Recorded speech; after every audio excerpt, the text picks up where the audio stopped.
What's up, everybody? Welcome to the Sidebar with Tamice and Leah. And these are going to be the conversations that we have in light of Black Modern Mystics. So every time an episode comes out for the regular podcast, me and my homie Leah, who you'll get to know in a moment, we'll be breaking down the episodes, talking about the themes and how we feel like they're intersecting with our life and our work and just the culture right now. So without further ado, my co-host for the sidebars, Leah Renee Jordan. Bow, bow, bow, bow. Friend, welcome. I'm so excited to be doing this with you. Tell us just a little bit about yourself, who you are, how you running these streets. Friend, thank you for having me in this space. I love you and all that you're doing. I am out here in Fort Worth, Texas. I just finished my doctorate in ministry in Yeah, woman. you did. Uh-huh. So I'm in these womanist circles with some wonderful people, doing a little bit of writing, a little bit of chatting, and trying to build some in-person hush harbors in Texas because we need them. So Mm-hmm. be in the mix with you. Yeah, buddy. And it's really good. We're going to have a lot of fun. This is the inaugural season of Black Modern Mystic. And so this segment is bound to change up a little bit. We might be doing stuff in person eventually. So we ask y'all to just hang with us and roll with us. But me and Leah met in, where were we? Midwest somewhere. Working on a project together, an anthropology project. We got to talking, and I just realized really quickly, like, we are cut from very similar cloth. Very. And I just really enjoyed talking to you, and we could go for hours and hours and hours on themes or just sit in silence. And I feel like as I think about what Black Modern Mystic is going to be and what I hope it is for people, I want to model that. Just model hush, model these places, these carved out spaces where we can love our flesh. And so that brings me into kind of what's been going on with the episode, this episode in particular with Starlet Thomas. It was called Love Your Flesh. And in it, she talks about white body supremacy. She talks about Baby Suggs and the clearing. But a lot of people, this might be their first time even learning about Baby Suggs, learning about Toni Morrison in particular, or the book Beloved, or even what we're gesturing towards in terms of womanist theology. So talk to us a little bit, since that's your expertise. What are we talking about when we're talking about womanist theology, and what does it have to do with the clearing, you think? I love that. For me, and I know we're gonna say more about it in the weeks to come. For me, womanism is about this permission and Mm-hmm. this opening up of theology and thought and feeling and spirituality. And so the clearing is this space where we have total permission apart from the white gaze or any other gaze that seeks to diminish who we are, and who we are, our connection to our ancestors. And so Mm-hmm. that's what womanism has done for me. And Mm-hmm. book Beloved, Toni Morrison's writings and the like are just an example, of one path to that kind of thinking and connection to spirit. So Mhm. When did you first encounter Baby Suggs? When was the first time you encountered that story in that sermon? it was at Bright Divinity School in a Okay. class. So my introduction to womanism was, in the classroom, and this Mm. was reading assignment. I had heard of Toni Morrison, but and heard of the movie, Mhm. but read the book, and so didn't know it, didn't have it. Mm. This sermon just was it was just an opening of the floodgates. Mm. There was never a moment where I lost my faith or anything like that, but it was just a deepening and an expansion of it, and this sermon was one of those pivotal points that I can remember and trace my faith to, the faith that I have now. Mhm. Mhm. It's so funny because I think about we weren't allowed to watch Beloved because Wasn't me they watch it. you snuck and watched it. I snuck and watched it too, and I remember thinking about how the way that the lady, I can't remember her name, it was B. Richards, I think, that was playing Baby Suggs, the way that her voice rattled inside me in that scene, and what was happening as you see these people dancing and clapping and like, I didn't even know what I was tapping into. Now the movie was scary, at the end where she It was a horror it it was. was a little scary. It was a little scary, but even in that, I think there was something, and I don't know what you think about this, but I think even in that, like Toni Morrison implanting this sort of redemptive peace, even in that horror film, and where that plays into kinda some of the horror films that are coming out in our culture right now with, like, Ryan Coogler with Sinners or Jordan Peele with Get Out and stuff like that. And I know that even as a part of our project, we had some people talking about horror and the ways that Black life in America is a kind of a like a response to a certain kind of horror.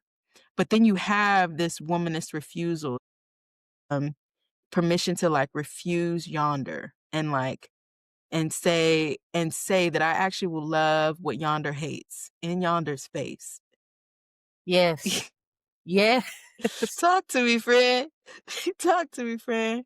You know, and I was very young when I watched that movie in secret, but what I remember this part of the film was that it felt like the Black church that I knew, Mm, but, um and I words felt but a sinful version of it, right? Like, there was something about it that was beyond, um, the walls of the sanctuary that I knew. There was something that they were dabbling in. yes. And I wouldn't have used the word witchcraft, but that's the Mm, feel that I got, when you hear how our mhm, spirituality is demonized. I was like, "Oh, they're doing something that I don't think we're supposed to do." I see they're clapping and dancing, and we do that, but they're in the trees. Like, there's something more, you know what I mean? come on, friend. Mhm, If we're allowed mhm. to do this kinda thing in the trees, right? And What this do you is think it is? What do you think it is about the trees? but this was me, as a young person not yet connected to our ancestral experience, not even thinking about the fact that we didn't start in these, steeples and sanctuaries. We started in nature and then in tents and all that, but we were out and then worked our way in. And Mm, so just the visual of it out felt like it was stretching me beyond, where I was at the time. And I didn't mm, see it then, but it was a stretching of my faith even. mm. Yeah. Yeah, it's so interesting you bring in the part of because I think we'll get to it in one of the episodes about how much imagery of trees and florals and stuff is in when in the story when she's writing it, how much she's describing what the clearing was like, and it's all kinds of greenery and floral and fauna. Is it fauna? Floral and fauna? I don't Child, know. I failed science in high school. I don't know nothing about the kind of bio listen. But it is. It's out It's just outside. it's We outdoors. outside.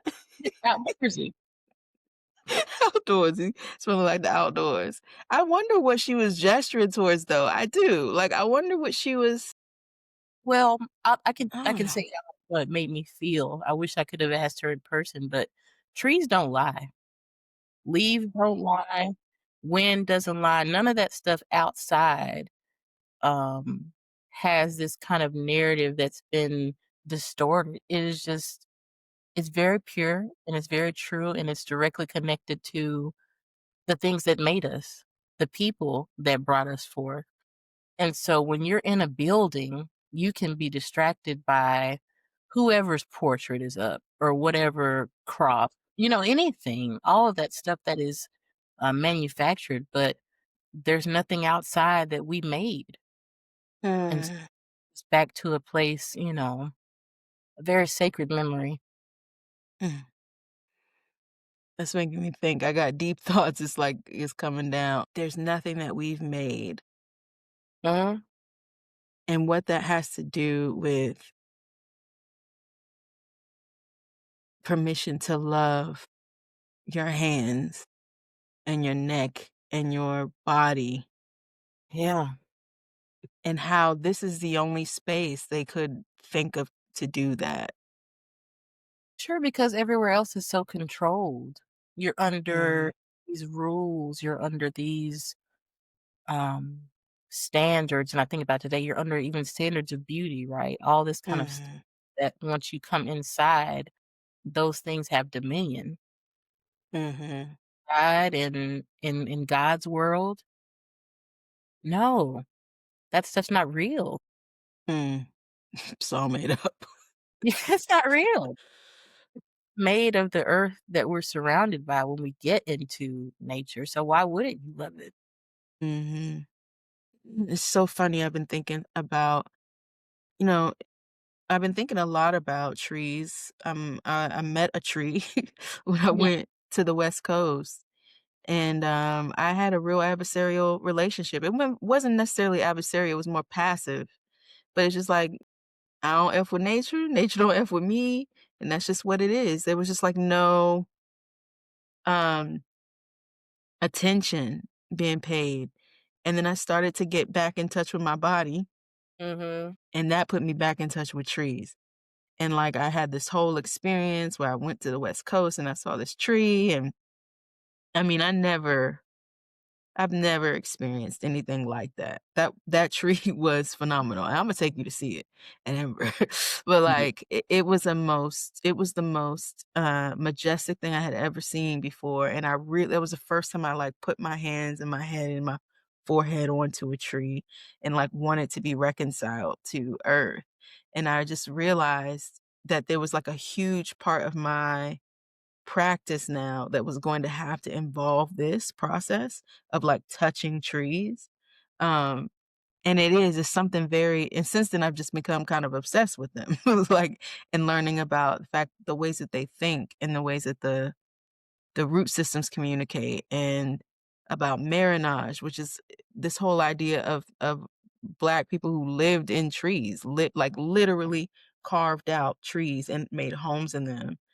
I think that there was something that Tony was onto, but I have felt really drawn to Toni Morrison and, like, what were you trying to give us? You were trying to give us something, and I'm realizing that when I read her and think about her, and how she was so exacting, even in her interviews, where she would just be like, "I don't care about white people's assessments of my work. I'm not writing for them." And there's a point in the episode where Starlight gets into that a little bit of the, like, what does she say? It's a Holy Ghost? Hell no. Yeah, it is.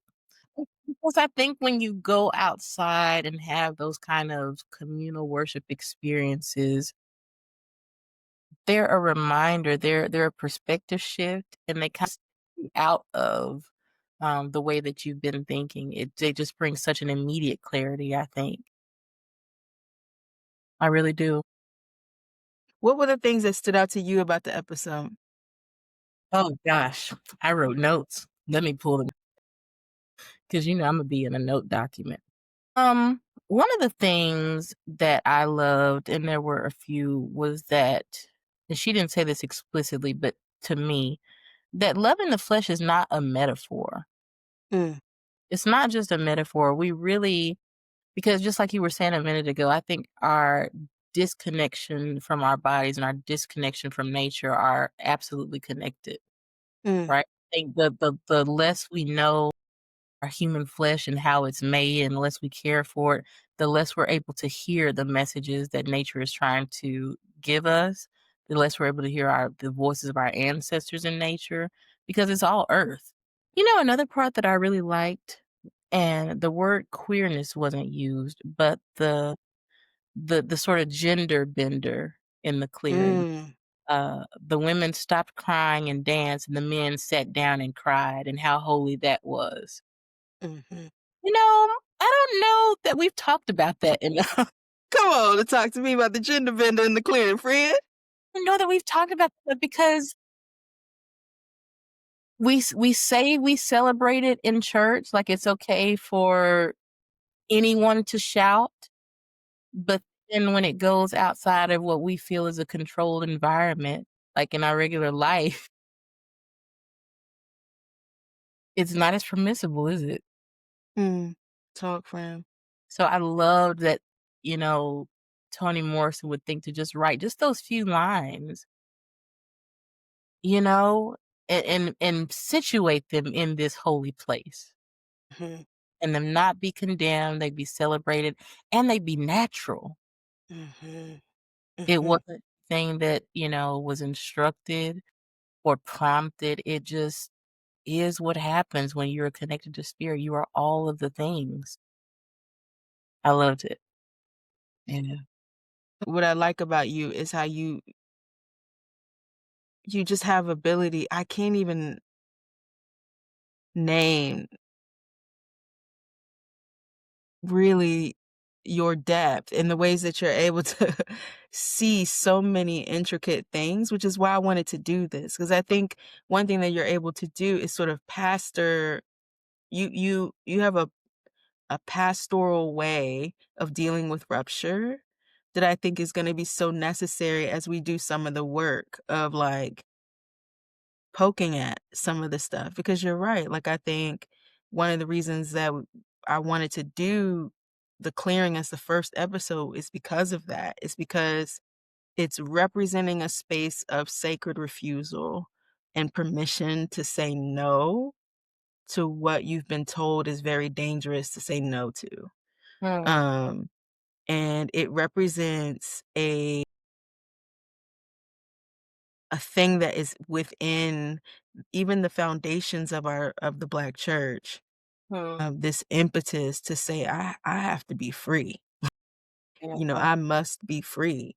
And there is a kind of, like you said earlier, you know, how we worked our way in, and I see that trajectory of, um, the more and more proximity that you get to, like, power and access, the more and more institutionalized you became. But it was like what you're saying, it's the trees. The trees are honest. They don't lie. The wind don't lie. mm-mm. She No, just this is what I feel like Jesus is talking about, like, the wind blows where it wishes. Like, she's not beholden to nobody. no, and you don't see it, Hmm. just see what it moves, and you feel it, right?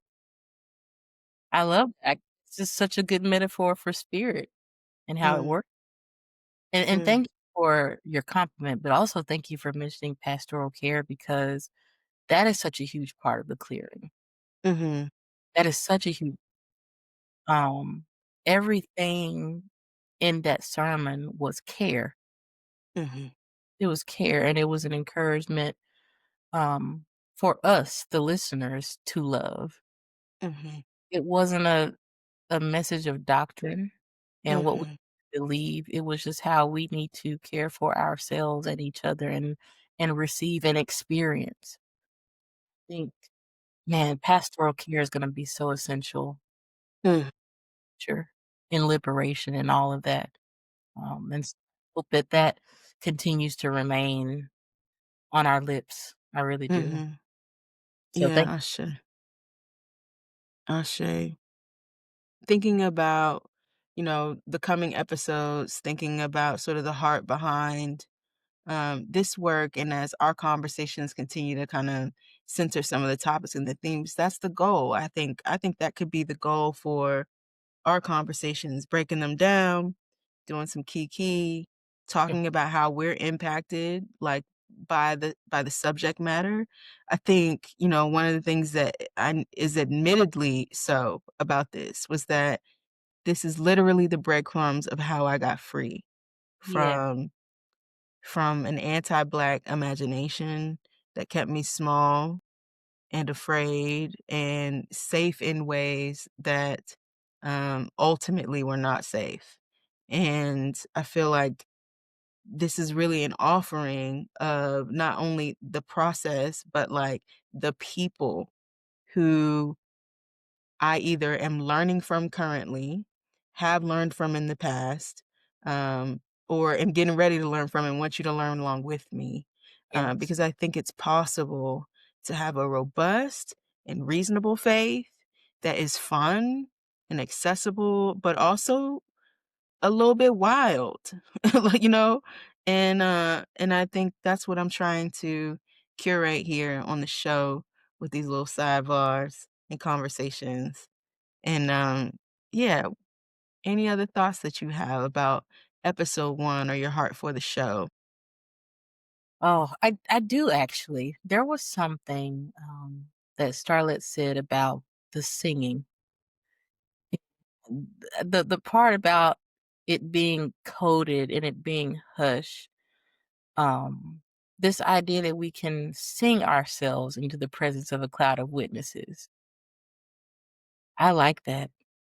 Mm, I need that because mm, that me that no matter where I live in this country or wherever, if I don't have a group or if I don't have a church that thinks this way, I can't sing. mhm, So we have this access we to this technology. We just have to learn the keys, right? I love that I think speaks to the entire project. You are mm, handing us these keys, and we may not use all of them. We may not learn all of them in the first, day or whatever, but uh, our ancestors haven't forgotten us. They have not. So thank you for doing this incredible work. Really. Shay, friend.